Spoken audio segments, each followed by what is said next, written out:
And another thing to make sure is you don't want your system beside a screen door or by a door in which there is environment that bugs can come through. The outdoors, you want to make it stay outdoors. You're listening to How to Hydroponic with Ryan and Tessa.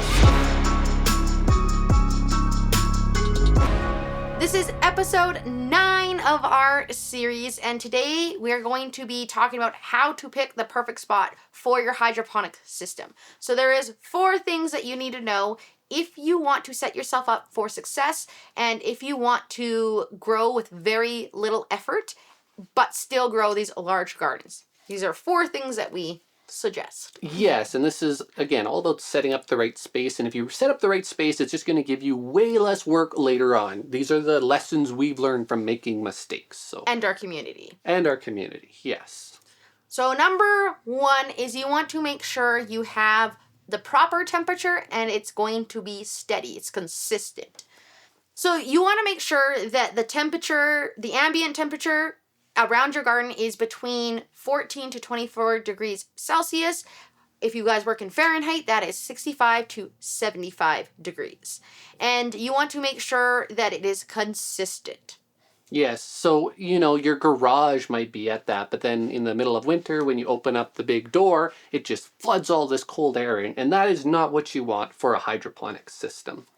And at the same time, you might be in a place that's next to a heater. It seems good now, but then when the heat turns on, the vent's just blowing hot air right onto the hydroponics, and they just don't like these huge swings of temperature fluctuation. No, so keep your garden away from large doors, from AC units that are going to blow directly on, or from vents that will turn on and off. And so just those anywhere that there is going to be a big temperature swing, avoid placing your garden there.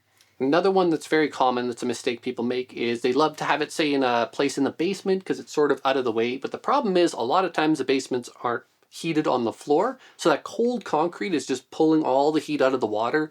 Then the water gets below that 18 degrees and then your plants start to suffer. So we recommend trying not to do that. And if you have to put it in the basement or you're planning on that anyways, you're going to want to do something to either insulate the reservoir from that cold concrete, or else if you can't do that, put something in to warm up, like a water heater, warming up the water so that it stays at that optimal temperature. Yes. And again, kind of just to hit the nail on the head again, you want to, make sure that the temperature is between 18 and 24 at all times. So even if you're placing your garden outside, indoors, in a tent, it's in that time, like that range. But yes. Right. Which ideally is room temperature. So it's not super hard to achieve, but that's big. So, moving on. It's going to be number 2. And this is just making sure that is an easy place that's accessible. Right. So you're going to have to tend to your garden. You're probably going to have to maintain it at some time. You want to make sure this is some place that you can get to easy. You can get all the way around. And if you have to bring something like water and nutrients to it, it's not going to be a bear.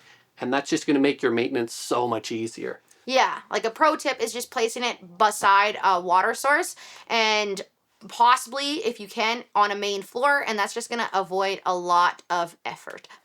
You could easily just fill up your reservoir, and you're not going to have to you're not going to have to bring water up and downstairs. Exactly.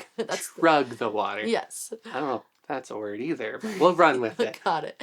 So tip 3 is actually going to be avoiding bug outbreaks.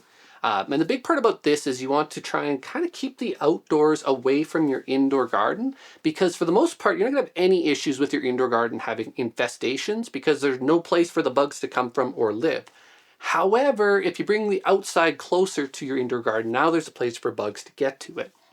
And this happens when you bring a plant from outside in a soil pot and you bring it indoors into the same room or near the hydroponic system. Or if you buy a plant from a greenhouse, a department store, and you bring it inside, normally there might be bugs or larvae living into the soil. And so that's when they will come out and attack your hydroponic system and that's when you get infestations. And this is a very common theme that we see with a lot of our community is they have a plant that they're growing in soil and it starts to die. And they're thinking, well, what's the best situation I could put in? I'll put it under some grow lights next to my hydroponic system just to give it a bit more life. And what's really happened is the plant that they have has been infected, and they bring it to the hydroponic system, and now the infected plant is now infecting the whole hydroponic system. And that happens a lot. Yes. And another thing to make sure is you don't want your system beside a screen door or by a door in which there is environment that bugs can come through. The outdoors, you want to make it stay outdoors. And so having your plants right or your garden right beside a screen door, bugs can easily come in. Yes, and if you keep the bugs away from your hydroponic system, it gets really, really easy. So good habit to get into that. And then finally, you want to make sure that there's adequate airflow. Yes, you want to make sure that wherever you put your garden, there is going to be airflow and it's not stagnant. So if you have it in a grow tent or a very stuffy place, you want to make sure that you have a fan in there or a way to circulate that air, because if it gets too hot or too stagnant, it's going to affect your plants. Yeah, that really high humidity can start to encourage diseases and pest infestations. And all of this stuff is just not good for your plants. It can obviously be warmer, but you need that air to be moving. So if you are going to be in an environment where it is a bit warmer, we strongly recommend using a fan. Fans are great because they actually increase the strength of all of the stems of your plants, but they keep that air moving, and that's a big deal when it comes to the plant health. And those are the 4 things you want to consider when picking where you want to place your hydroponic system. So you want to make sure that is an area that has consistent temperatures between 18 and 24 degrees Celsius or 65 to 75 Fahrenheit. You want to make sure that if you're going to place it in a basement, that you are putting a barrier between cement and the reservoir, or if you place it in a very hot area, that it is not above 24 degrees. Just don't place it in an area that gets beyond there. You want to keep it away from AC, vents, or big doors where there's going to be a lot of fluctuations. You want to make sure that it's accessible. You can easily tend to your garden, and you're not going to have to haul water across the whole house every time you have to fill up the reservoir. And you also want to make sure that there is no place for the outdoors, namely bugs and infestations, to get to your indoor garden. So just trying to keep soil away from it, as well as keep it a little bit of a distance between like a door or a place that leads to outside. Finally, you also want to make sure you have plenty of air movement, and that's going to keep the environment that's more ideal for pathogen and outbreaks and diseases out, and it's also going to strengthen the plant stems and its health. So in our next episode, that is kind of it for the series, I guess. That's everything that you need to know when starting off into hydroponics, and we condensed a whole bunch of information that we've struggled to learn and hundreds of thousands of people are actually kind of struggling with. So hopefully that helped. In the next episode, we are actually just kind of doing a highlight episode of all the important stuff that you need.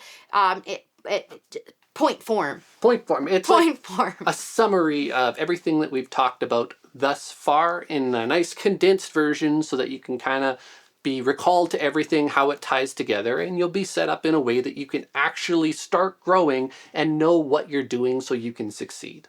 So, if you liked this episode or any of these episodes, make sure to like, comment, and subscribe. If you have friends, make sure you share this with them so you can help us grow, so we can help you grow. If you want to learn more about the how-tos of growing, we have an amazing book out there on our website at hopeinnovation.ca. And if you're ready to start growing hydroponically, we've worked really well with our community, and we've actually developed, a little biased, the best hydroponic system out there that covers everything that we learned about, the 5 rules, and it works amazing. You can get it on our website. It's called the Eating Tower, and that's hopeinnovation.ca.